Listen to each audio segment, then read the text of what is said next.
Eh? Ya gajiya. Ina zuwa haka. Na ganka da leda.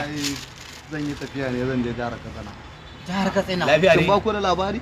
Me ya faru? Ha ba malamai. Yanzu ku a garin nan akwai wanda zai ce mana bai san labarin Yakubu Lado dan Marke ba? Muna samun labarin Yakubu Lado dan Marke. Haske maganin duhu. Haske maganin duhu wanda yake neman taimako gaba ɗaya jihar Katsina Ya a tsaya matsayinsa takara na ne? gwamna. Affa fayar can. Ku bari in ƙara ba ku wannan karamin Ba labari. mu labari mu karɓa da tushe. To wallahi Yakubu Lado dan Marken nan da kuke ji da gani. Eh, To ainihin ban gan shi ba zaman lafiya ai. kuma Ba zan zauna kalau ba saboda Ina na zuwa san cewar Alhaji. maganin Ya bawan Allah, in dai wajen Lado, in dai wajen Yakubu Lado ka za ka ji. Zan baka sako. to Saboda wallahi ina so ya sai mini kyamara. kai damuwar ka kyamara ce kadai. Damuwa ta kyamara. To wallahi ka kwantar da hankalinka in dai Alhaji Yakubu Lado dan Marke ne. In dai sai min kyamara bukata ta. Na ce ma in dai Alhaji Yakubu Lado dan Marke ne in dai matsalan ka kyamara ka samu. ka ce masa ga Allah ka malamin gaya mai. 'yan ƙasa Hausa TV yana buƙatar kyamara ta ɗaukar hoto. Shi ke nan an yi gama. Sabon channel ne aka bude. mai suna 'yan ƙasa Hausa Yan TV. ƙasa Hausa TV. To Channel gaskiya ɗin Shi ne ne sabo ne. 2022. 22.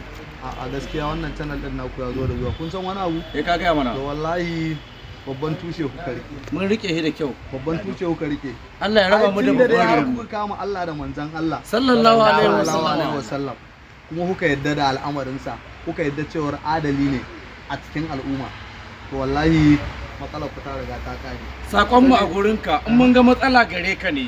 gare ni I A'a, ba gare ni Dan ba. na sani. kan kace za ka je ka dai hi haske ne maganin duhu. gaskiya ne Sun ka ce san duk ana wanda ya cewa kai kukansa a wurin Lado to an riga an gama. ka san ana Yanzu cewa abin da ta nake duk so ka yi da kuɗaɗen kara sakona. kunya gare ku ba ku da tsoro Masha Allah. ba sai ka yi wannan magana ba ka bincika sai ka je jihar kankara ka gani local government din kankara in ka je kai tambaya ka je a matsayin ka na bako ka Ni ce daga nan. Yakubu Lado dan Marke kace ne ma za Daga ka nan zan yi tafiya ta kanar ta Kano zuwa Katsina. Ni ko ba dan Katsina bane saboda labarin Lado sai na je Katsina. to Allah ya kawo ka lafiya Insha Allah. saboda Ni ma na Gaisuwa ɗau wannan ne. alƙawarin ni Ni dai mutumin na baka Kano ne sako. amma in aka ce gashi sai na ɗau jarida katin ɗan ƙasa na je na dangwala masa na dawo. zabi ya san A Insha Katsina. Allah. Ni ma To kai Katsina wa, zan yi zaɓe. Mallam Ni ma gaskiya ina tunana haka saboda yanayin yadda nake jin ana yaba shi mutuncin bawan Allah nan ya yi yawa Ka duba, Allah bari- ya dafa bari in mishi gaya ma addu'a wata zarin magana. kai mishi kawai yau idan aka ce ma damuna ta yi duk manomi farin ciki yake yana da cikin kwanciyar hankali